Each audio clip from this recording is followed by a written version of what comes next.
Welcome back to Solving the People Puzzle. It is the second episode of the week, and I'm so excited to have back in studio, for the first time in person, my dear friend, a valuable partner of Whamly, and just such an amazing human that I look up to, Mark Sham. This is Solving the People Puzzle, where we discuss all things talent acquisition and human resource management. And Mark, welcome to the Whamly studio. Welcome to Solving the People Puzzle. And having you right across me as opposed to online. Yes. Is symbolic of the growth and the change that the world has gone through. And just firstly, welcome. How are you, brother? Thank you so much for having me. And I love, I've watched your evolution with this podcast over the years. And I just love that you keep improving it, you and obviously the guys behind the scenes. Yeah. Epic to be here. Yeah. No, you know what? I often hear the stat around, like, I don't know what the percentage is. If you get past 10 episodes, then you're the top 1% or whatever in the world. And for us, it's never about that. Like, I don't even care. But what I do care about is bringing more value. Yes. And making the production and the content better and better and better. Yeah. Otherwise, why are you doing it, right? But for the listeners out there, I think there's a lot that you can tell about Whamly, you guys, with the decision to be this consistent, which you have been over the years. Yeah. And at the same time to increase the value. Yeah. Don't listen to what people say, watch what they do. Boom, there's your one-liner. Have you been? The last time we spoke officially on this podcast was many years ago. I think it was either in COVID or after COVID. We spoke about happiness, which was part of a theme in your life, delivering workshops to people who were wanting to listen. How's that been? We both became dads since then. Yeah. Crazy. Yeah, talk about a whirlwind of, if you just look at the last 5 years, COVID was quite brutal on us. Yeah. And it actually has been a 5-year journey to try. I used to think, get back to where I was, but I realized that time is gone for me. Yeah. Everything about my former life is gone. And so it's, Sure. How do I reinvent that? The term happiness came up because I put this keynote together about it serendipitously and it blew up. But how am I? I'm good. Like you said, I've become a dad recently. As you know, it's a life-changing thing. Yes. Work has been one of the most challenging things I've had to do in my adult life these last 3-4 years. But I also went on a completely different trajectory. And so I'm slowly but surely disconnecting this idea of what I thought my identity was. Sure. And that's brutal. Sure. When you achieve a certain level of success, especially when you're young and you achieve it in a certain way, that identity can actually become like a noose around your neck that as it tightens, it's more harmful to you. Yeah. And so you have to learn. COVID taught me I'm not a speaker, I just speak. I'm not a marketer, it's just one of the things I do. Wow. I'm not even an entrepreneur. I had to learn and relearn and unlearn about this identity. And happiness, I guess, has been a part of it. We're all searching for it in one form or the other. Correct. But I'm good. I'm That's just good. learning. I'm learning so much through sheer claps. Everybody's got a plan until you get blixemed in the face. Yes. Listen, you mentioned the past life. For the listeners and the audience who don't know Mark Sham, shame on you. I'm joking. Just take us back to Suits and Sneakers, Mark Sham, where you set out. Who are you? Yeah. My life is very much in two halves. There was this world of entrepreneurship that I was in that I did a bunch of different things. I really come from a marketing and sales background. I've always been good at that. Yes.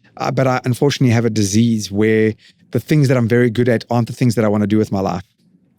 And so, I'm very good at making money off of them. So it's a very weird position to find yourself in, where if I ran just a digital marketing agency tomorrow, I'd make a lot of money and I would be constantly peering over the wall, looking at what other people are doing and wanting to do that. Yes. Versus now I'm very much involved with helping small businesses. We've got a clubhouse and a community. Suits and Sneakers still goes. The learning aspect of it is still running.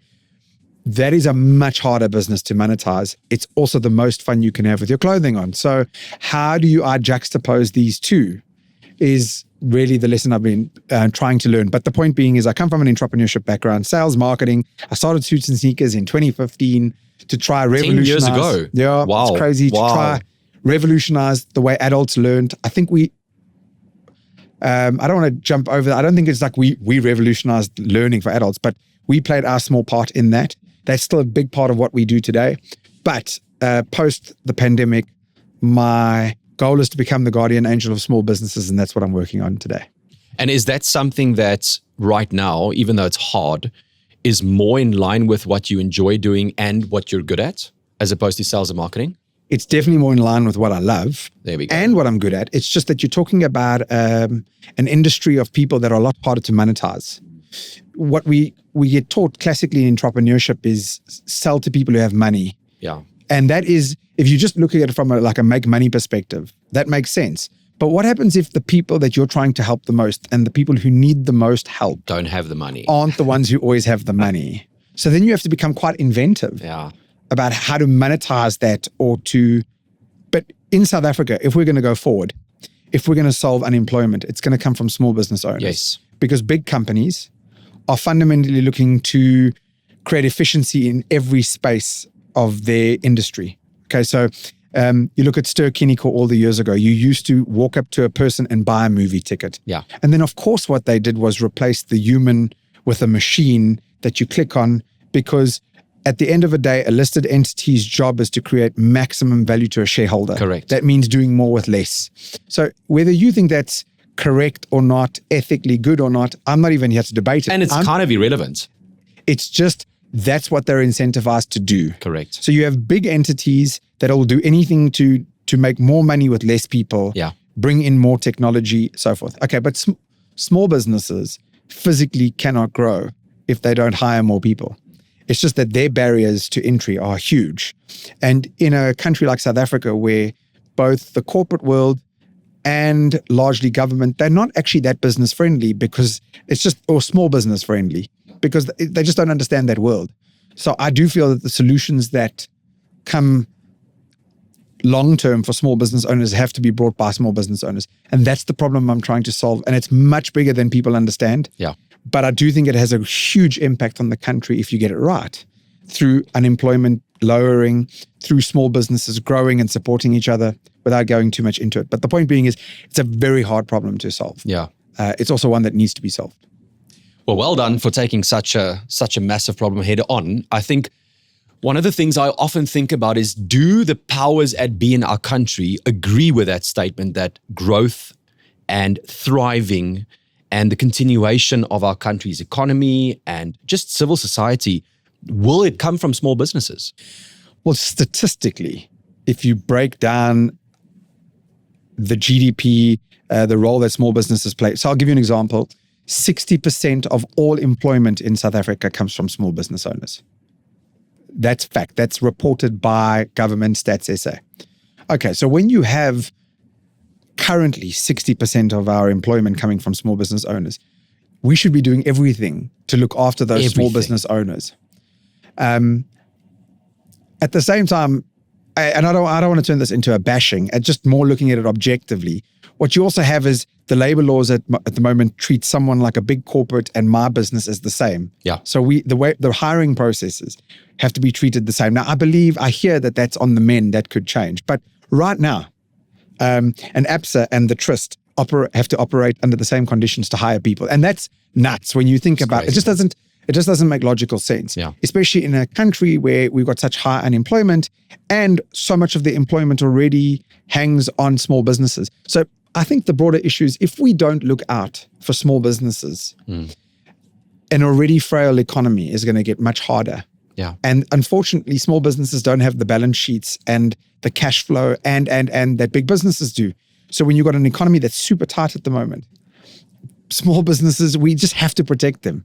And it's amazing to me that the average person is not putting those two and two together. Yeah. But I think why that is because we really only operate within the bounds of the consequences that we experience. So when you're a big company, you will operate according to the consequences, and your consequences aren't what small businesses experience. No. And you mentioned hiring, but managing employees and then potentially letting go of employees who aren't performing, it's almost impossible in South Africa. Show me the incentive and I'll show you the behavior. If you are so badly disincentivized from hiring people, or you have to be so careful from hiring because if you hire someone and they don't perform, now you got yourself into a legal battle with the CCMA. So ironically, the thing that's meant to protect employment has done the opposite, right? The unintended consequence of most small business owners are so careful before they hire because I better be absolutely sure in taking this person on.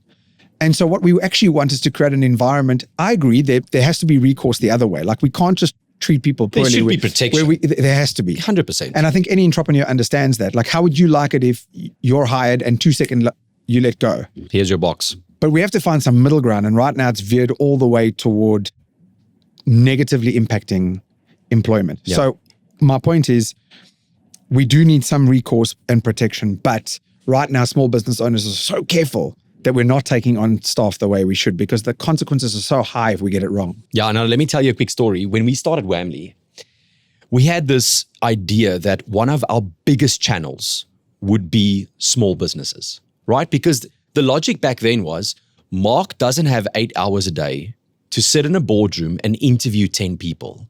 So Mark is going to use Whamly.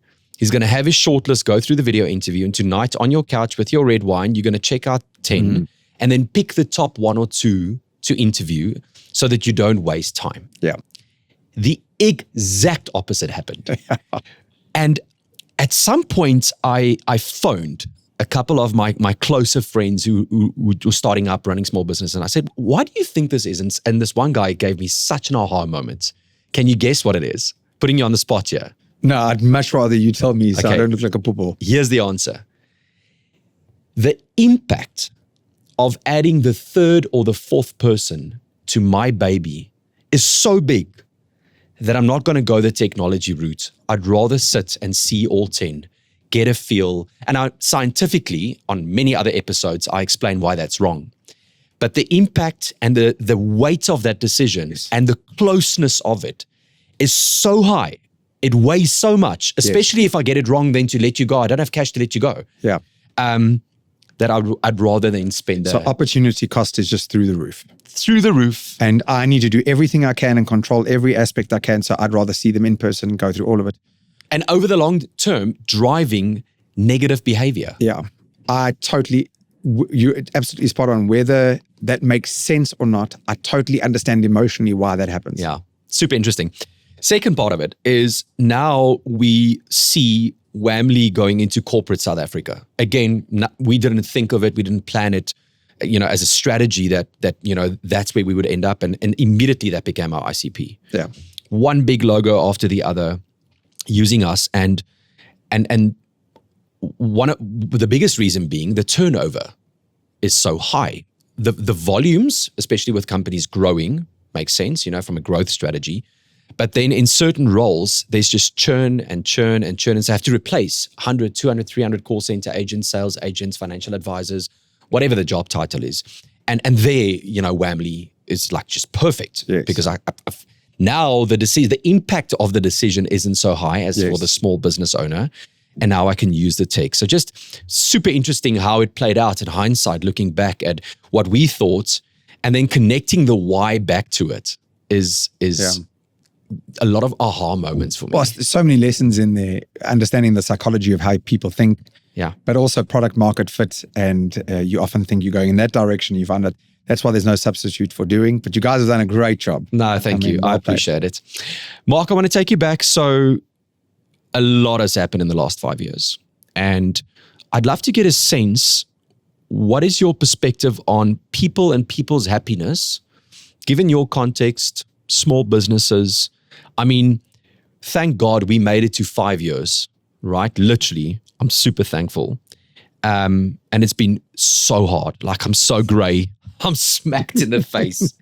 Like, I have this amazing team in here, but they don't really know what's going on in the heart and the mind of the seat that we're in. And I say that respectfully, that they're not supposed to carry that. It's not the seat they're in, but it's really hard. Like, for anybody listening going, oh, Whamly, you guys are killing it. Like, thank you, but it's so hard. I was on a podcast the other day with the founder files, and I was telling the guy, like, I literally use these words. This is fucking hard. Yeah.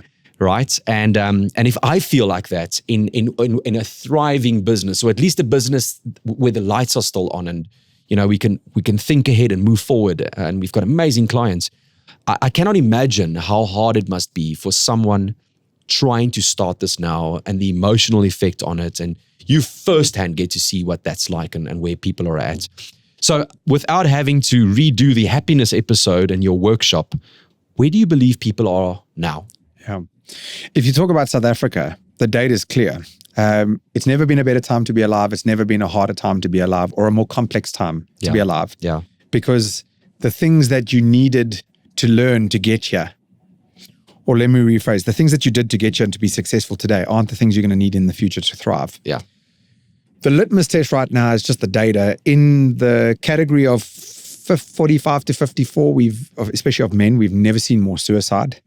And that's always caught me, right? Wow. I didn't know that. Yeah, especially in South Africa, it's tripled in the last 3 years. And that's always interesting because you would argue that it's never been a better time to be alive. Technology is creating all this abundance, etc. And actually, that is true in some instance. On the other, it's just that the complexity that we face on a daily basis as human beings has never been greater. No one prepared us for it. So when you smash those two together, you have so many people who are effectively just pulling the plug. And I don't actually think that suicide is the litmus test for if people are happy or not, because, just because you're not living under a bridge with a needle in your arm doesn't mean that if you're not doing that, then you're very happy. It's either that or you're great. Yeah. No, it's not. So people are struggling. There's no question about it. And I'm not trying to say that I'm not trying to bring people down. It's just tough out there. You have the inflation of education. What required a matric certificate in the old days is now requiring a BCom plus. Yes. Okay, so you have the inflation of academics. The fact is you can leave university, not just in South Africa, but around the world with a degree or two and not be guaranteed a job. Correct. So, okay, so that means that promise that was given to you when you were young and me when I was young, go forth, get a degree, you'll be set, is broken. Yeah. Factually by the data. And then on top of it, you have post the pandemic, huge inflation surges around the world because of all the money printing that we had. And so what you had was cost of living shoot through the roof around the world, but salaries not keep up. Yeah. So that's just placed pressure on everybody where your money is worth less today than it was 5 years ago. Correct. Okay, so that's not the end of the world if you're really high up. But it is on average South Africa in our economy, that's tough. Okay, but even if you are doing well for yourself financially, you have all these pressures going on because you've got complexity, you have reinvention, you have the economy that's tight. All of these, so my point is, no matter where you look and where you turn, everybody's under more pressure than they were before. Yeah. And so then it really speaks to how are people coping when they weren't accurately taught how to have the skills to navigate this world. And that's, the classic adage that I have is you got taught math, English, and science at school, but no one taught you how to be happy. No. And we tend to label the really important skills that will actually get you through hard times as soft skills, which should give you the hint right there as to why it's not really focused on. Yes. Rather than accurately labeling it as core skills. Yeah. So what I can just see from the data, not my own surmising, is that people are under more pressure than ever with less skills being acquired to navigate this complexity than ever before. And it's showing. As you're speaking, I'm going, soft skills needed to get through hard times. What a dichotomy. Soft and hard. I love what you say about core skills. As you speak, I'm also thinking about my own observation and perspective around the world. And solving the people puzzle is not a political podcast, and I'm definitely not going to go into any sort of rabbit hole, but I want to use an illustration of something I observed around the Charlie Kirk's assassination in the States, and how almost everybody that I interact with, including myself, has got a very passionate opinion about that. As an example, and there are many examples globally of bad stuff happening, but particularly this one.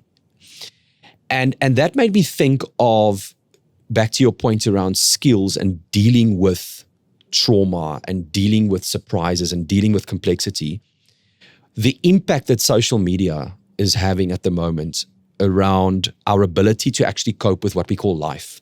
Yeah. Social media and AI, or if you want to call it social media / technology, it's astounding for me. And so many podcasts and people I talk to spin this in a positive way. You know, we need the tech, we need the rapid change and the algorithms, and social media is a good thing. And there's, you know, so much business to be made, especially B2C in that space. But on a human level, I'm seeing such a traumatic generation, including myself. I mean, my dad's not on Instagram, but myself and down, where 5-6 hours a day we're on social media scrolling, being influenced left, right, and center with all of this information. I wonder if Charlie would have been killed if there wasn't a YouTube and an Instagram, just as a side comment. Yeah.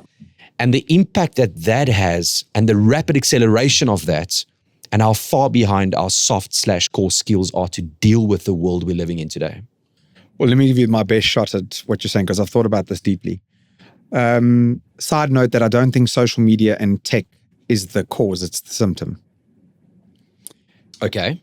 If you go back to core skills, you got taught math, English, science at school, but no one really invested in the subject of let's accurately and honestly agree to disagree over and over and over. We've almost lost the art of debate. Yeah. And so what we've started to do with the tech aside is you almost can't be in one camp or the other without it going extreme left or right. Okay, so what you saw with the Charlie Kirk thing was interesting because of how polarizing it was. Yes. There was almost you're not allowed to have a space that says, I'm in the middle and sometimes he was right and sometimes it must be all left or right. So that just speaks to the fact that I don't think we've, as a society in more recent years, we developed the ability to debate elegantly. Yeah. And we certainly didn't get put in positions over and over and over where we learned to agree to disagree elegantly with each other. Sure. And we almost have been raised in a mentality where there are only solutions. So you go left and that's the only way, or you go right. But, you know, what's his name said, there are no solutions, only trade-offs. And so I love thinking about that idea constantly, where if I go left, it comes with these ups and these downs. And if I go right, the converse applies. So there's no solution. It's just which trade-offs are you willing to accept as you go? Yeah. So with us not having practiced elegant debate over and over and over, people tend to divide themselves from an identity perspective into a camp or the other. Mm-hmm. So depending on who you speak to, Charlie Kirk was either the absolute savior or he was a Nazi. And that's half of the issue. Now, social media is just amplifying our ability to say these things, right? But I don't know that we would solve the issue if we just took away social media or tech. But on that note, one of the reasons why this debate almost doesn't matter, you could argue that there are no solutions, there are only trade-offs. Social media comes with this good and this bad, and vice versa. But the march for human progress goes unabated. You cannot stop it. You cannot stop it. I hear people talk about the ups and downs of technology all the time, but I don't see most of these big mouths being willing to cut their smartphones in favor of a 3310. I don't see most people being completely willing to cut all telecommunication out and go live in the woods. So even when we moan about these things, it's just continues, right? Too many people push it forward. Yeah. So it's here to stay. Yeah. So the issue is more learning how to deal with these the impacts, the good and the bads of what comes with social media, tech, and so forth.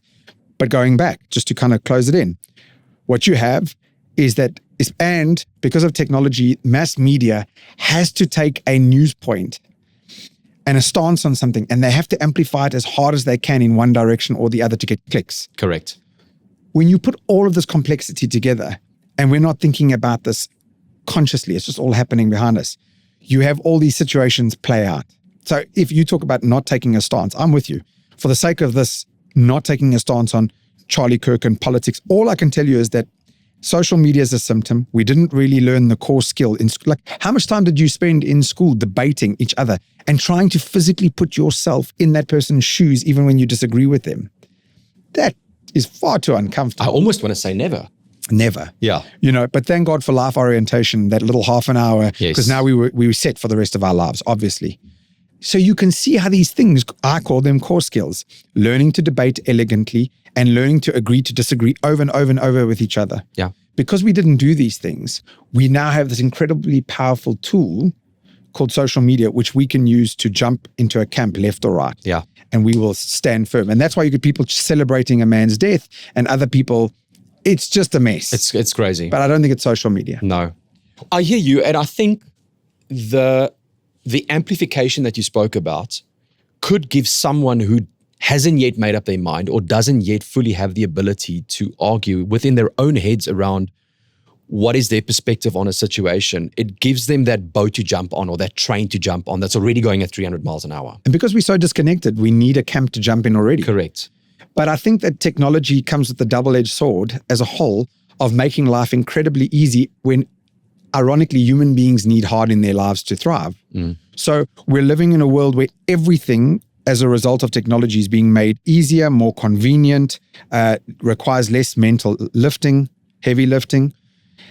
And we actually need hard. And yet hard is not going to come in our way through technology. So we have to physically go out of our way to create hard in our lives. Which human being wants to do that? Yeah. It's something you realize as you get older, if you're lucky. Yes. Oh, I have to input hard in my way to, ironically, to be happier. Yeah.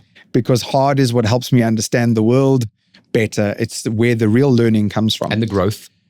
Unfortunately, it's not coming through a world of technology where everything is designed to make it easier. So you could just think about how crazy it is. You can sit in your house today and everything can be delivered to you. You don't have to leave. In 15 minutes or under an hour. You can just stay in. And if you want human connection, quote unquote, you can just jump on your laptop and have a whole bunch of Zoom calls or meetings. So you could, for the first time ever in modern history, you could choose to never leave your house and technically be connected, but you're not really.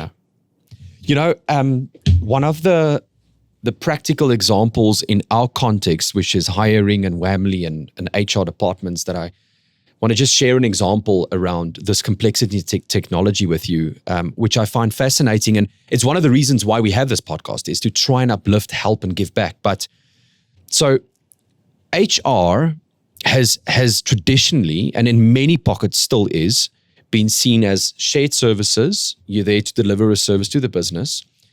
A lot of it has been stamped as administrative heavy, a lot of admin, logistics, scheduling, paperwork. Ironically, when you ask people why, especially when I get to talk to students at university classes, like, why are you in HR? Now, I like people, but then when you get into the HR job, like, it's very little people and it's a lot of admin and paperwork and systems. So now HR has been introduced over the last couple of years with digitizing their processes, right? So we're getting out of manual stuff into systems. And now the big call is digitalization. Okay, so now you need to make sense of the data and help you inform business decisions. And so HR as a community is being bombarded with technology and systems and data requirements, which traditionally is not what they actually signed up for. Yes. Right? They're not business analysts or engineers by preference or by trade. And in some areas by capability. And that's perfectly fine to say that. I'm not belittling or being derogative in any way. It's like if your preference is to deal with people because you believe you have good soft skills, and the next moment you're having to spend 6-7 hours in either a system or in Excel, like, it's hard to do that. And so that tension there that I'm seeing around, I need to be faster and better. There's a war for talent. We are trying to find the best in a small pond. We spoke about unemployment. We haven't spoken about unemployability yet, but that makes the pond even smaller. And then that tension around interacting and engaging with the technology without the core skills needed to do it. Yeah.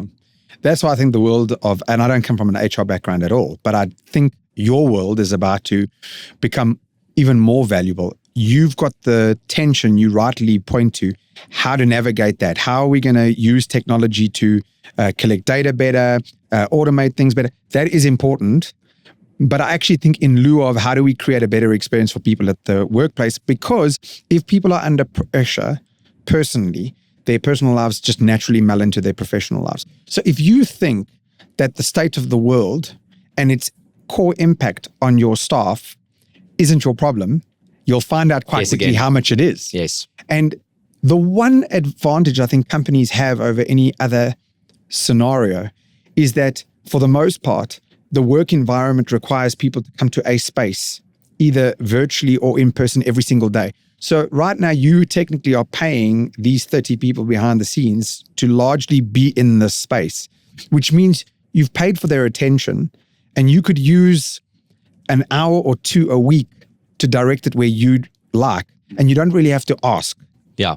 And you could use that time to offer them time to speak, these core skills, you could use it. And the benefit, yes, there's a cost to it. But truthfully, they're not going to get it from somewhere else right now. And you could dramatically alter the direction of their life and receive the benefit as a company. There's a win-win-win for everybody. But then what we've got to figure out is how to stop measuring everything by a certain return and just understand the process, which is happier people, more engaged people, people who have a better mental health, also better people at work. Want to be here. I just don't, I mean, I wish we could, I know there's all these connections. If you've ever run a business, you don't need the data to come out. No. You just know. You'll see it. That's why you as a business owner, you'll just spend the money. Yes. And you won't look at it and going, well, what's the ROI? Yeah, what's the ROI? Because you just know, well, it's there. It's sometimes too deep to link always. Yeah. But over a year, it'll make a big difference. Now, to wrap this up, I want to take you back to what you said in the very beginning when you spoke about your own identity and your own vision for yourself, what you thought you should be doing. I think I'm a speaker. No, I just speak. I think I'm a marketer. No, I just like doing that. Because I can imagine anybody listening now going, I agree with what Mark and Fran is saying. I feel the tension that they're speaking about. I acknowledge and agree that the tech and the change and the AI is not going to stop. So basically, what are you left with? You're left with, what can I control? Yeah. What can I do? And for me, and this is now a bit of my psychology hat, I go, okay, well, let's look in the mirror. Let's look at the mirror. Let's create some self-awareness and let's understand, who do I want to be, choose to be, given what I can control in the context of all of this? Because that I can't control. I can't control what Trump is doing. I can't control who shoots who next. I can't control what the Springboks are going to do tomorrow afternoon against Argentina, go Boca. But I can control myself. Yeah. And what are the learnings that you could share with the audience around that journey for yourself? Yeah. Because there was a lot of self-awareness in those statements. The lesson I'm having to learn over and over, very easy to talk about, very hard to do, is to keep asking myself the most uncomfortable questions and just constantly be okay with uncomfortable. I am trying to, there's so many things that I'm good at or that you're good at, because entrepreneurship helps you breed some really transferable skills. Sometimes you catch your own bullshit. And so you start constantly trying to tell the world how amazing you are, right? Because you have to hype it up. And so I'm going the other way as I'm post-40, become a dad. The world knows what I'm good at because I'm very public. Okay. My job is to keep breaking down what I'm really bad at or what's going wrong, or to unpack deeply uncomfortable things that I don't like to speak about. So just to go back a step, every day I'm trying to, because I've been going through quite a hard time with the business, as I'm trying to build this huge thing out, multiple clubhouses around the country, monetize a very difficult industry. We constantly have cash flow issues. It really makes you question your own sanity, but also makes you question, like, am I cut out for this? Am I good? And I'm just sitting in the fire of the most disgusting emotions that I'm feeling lately. And it's really hard. I'll give you an example. People say, failure is baked into the process in entrepreneurship. Well, no one preps you for, yes, that's true. You have to fail to learn. And failure just sucks. Just sucks. And both are true. And so just don't sugarcoat it, because that's what we do. Yes. We glamorize it. Oh, failure is part of it. Yeah. Or how about experimentation? You know that actually experimenting is actually really shit, because you have to be okay with throwing a dart and missing. Yeah. And so what we do is we glamorize the miss. And then, you know what we say after that? Fail fast. It just sucks. I'll give you an example. We launched this clubhouse in Kramerville, and the idea was ship at 30%. It's a beautiful article that went viral when I said, we've decided to ship this clubhouse when it's 30% ready. Do you know how shit it is to watch people come and sit on uncomfortable chairs and tell you, you've asked for it. This is not good, and I didn't like that, because you've asked for it. Yeah. And what you don't appreciate is how hard it is to actually hear that feedback. And it's the truth. And it's the truth. And well, that's what comes with shipping at 30%. Yeah. So all I'm trying to get at is, lately, I've just been trying to sit in the fire of these really uncomfortable emotions and not swat them away and not glamorize them, do anything to make myself feel better. And I'm just trying to sit and ask myself, what is going on here? What are you getting wrong? Why are you getting wrong? How much of this comes down to shitty behaviors that you picked up as a youngster and that you've done nothing to fix over time? You're raising a daughter. She's really going to push you to your limits. What does that feel like? You know what it's like lately, friend. This little bundle of joy wakes me up at 2 o'clock, 3 o'clock in the morning, and part of me thinks it's cute and part of me wants to murder her. Yeah. And then you have to sit and go, what's going on here? You have to just process this emotion. So all I'm saying is I think the act of learning to process your emotions, sit in deep, uncomfortable, hard and pain. And I know this sounds so morbid, but it's the stuff that I just don't think we speak about enough. We glamorize hard things as if we just glance over it. Yeah. And it's not true. That is what I'm going through. And that's why this identity thing is so hard, is like, are you an entrepreneur? What are you? For so long you've been a speaker, but speaking has taken a backseat to building these clubhouses. Are you okay with that? Yeah. In order to get the thing that you truly want. Yeah. That is much harder. And I think it's the advice that people don't want, but they probably need. Yes. What you really want to do at the moment is just take some really long looks in the mirror and ask yourself some deeply uncomfortable questions about yourself. However less popular that is where your growth is. And by the way, when you ask it, it's just a horrible process. Don't glamorize it. It's shit breaking yourself down and looking at your flaws, your deep flaws and how you show. I have a thing where sometimes when I'm just struggling, I go inward and then I just don't reply to people because I'm trying to process and I struggle to do multiple things at once, but then I piss people off because I ignore them. Yeah. But I'm not actually ignoring them. I'm not actually sitting and saying, Fran, I'm not going to get back to you. I'm just trying to figure out. But then it creates a consequence of its own later. Yeah. So I'm trying to figure out what to do. That I think people would be better off for. I go there and I've created spaces for myself to go there because, again, it'll only happen by itself when you hit rock bottom. Yeah. Then it'll force you to do it. But you can be proactive around it. Yeah. But then when you sit in that space and it becomes that heavy, uncomfortable moment, to our point earlier, you can back out immediately. Yeah. No, thank you. Back to Instagram, or no thank you, back to a beer, or no thank you, back to the golf course, or back to work. There's so many excuses that we can bail out to instead of staying in that moment. And I guess then a follow-up conversation that we can have is, okay, what can I then do in that moment there to get out? Yeah. Or maybe the point is not to get out, but to sit and learn and create that awareness and introspection. Yeah. And then move on. It's a very emotional topic for me. I think you really need hard times to become a better version of yourself. And I don't say that lightly. And, lately, I've been really trying to shift.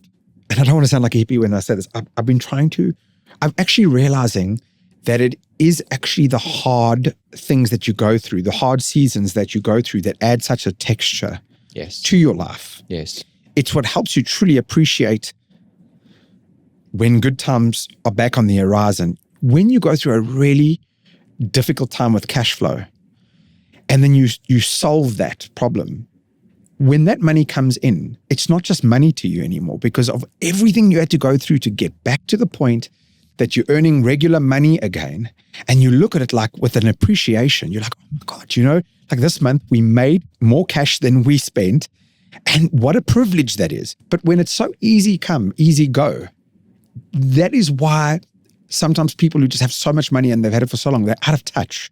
They cannot physically and mentally and emotionally put themselves back into the position of a person who's struggling right now. Yeah. Have a child. You mourn a former life. Yeah. That is gone. The ability to just get up with your wife and go somewhere or do something, it's gone. We just don't get to travel like we do. It's gone. And it's also beautiful, but it's really hard. Really hard. And so I just think that hard has to be, hard is so good, but there's a reframing that has to take place. Now, it just allows for when the good times come back because of the hard work that you put in.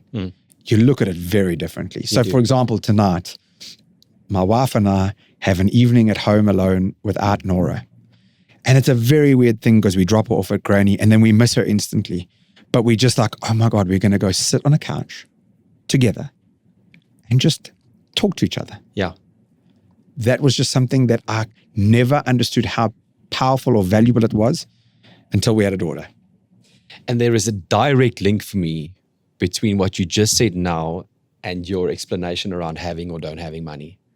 It's like the thing that you assume and take for granted, like cash and being able to travel, can disappear like that or change like that. And then when you get it back, the appreciation changes. Yeah, because I had a daughter and all I used to do was travel. So part of my identity is gone. I'm not Mark the Traveler anymore. I haven't been overseas the whole year. Yeah. For some people, they think like that sounds like a first world problem. For me, I'm like, it's all I ever did with my life was travel and go to different countries, and it's gone. I actually haven't even made a lot of local travel.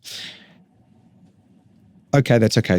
That's just one thing you did. Yeah. You were just a traveler. You'll get it back. Yeah. But start to be okay with the guy that just doesn't travel anymore, that takes a lot of work. I'm just as an example. No, it's beautiful, and thank you for being vulnerable and emotional. Again, one of the things that the world says, don't do that. But look, lately the journey that we've been on has been so much fun, but so hard. And you get to a point where you're just like, hey world, here's where I'm at. I do think that it's really important for people to go through a descaling, a cut back, understand what's important, build up again. Yes. And you'll realize, I think, especially once you turn 40 and beyond, you're going to go through a few versions of these in your life or a few of these iterations, cut back, scale down, understand what's important, then go back. And I don't say it in an ugly way, I pity a person that can't go through that hard. Yeah. And unfortunately, we weren't always given the skills and we weren't always brought up in environments that helped us. So we have to take this seriously, that there's a percentage of people that are just pulling the plug on that. And that's very telling. Yes. So back to the point of in the workplace, this is actually the one space right now where some investment into this area, this arena, real HR, let's call it. Yeah. Both has a positive impact on society and has a positive impact on the bottom line. Correct. You just have to slightly frame differently this ROI conundrum, which if you're smart about it, you'll see that the ROI is there. Yeah. You might just have to adjust time horizons, but you'll clearly see the difference between companies that do it and companies who don't. And then we're back to what you said, happy people, engaged people, people who want to be in the office will naturally excel in what they do. I have to give you a big shout out. I walk into your office here. It's the first time I've been to this one. I just saw a group of happy people. Now, I'm sure you got your issues as a company. I'm sure you're under pressures that the people don't see. But you can tell instantly. You walk into a place, people are like, how's it? Cool, yeah. It also helps that it's Friday and you're about to bra. But you know what? It is. You can see, like as I walked into Wembley, you can see a group of people who are excited. Yeah. I wish that for more companies. Thanks, Mark. And thank you for being here and sharing and just being you. I love you, brother. I love you too, bro. Keep doing what you're doing. Thanks so much for listening to Solving the People Puzzle. If you enjoyed today's episode, can you please go and like, subscribe, and even leave us a 5-star rating? If you have any questions around how to create the ultimate end-to-end hiring solution, head over to whamly.io so that we can help you hire better people faster. Catch you next time.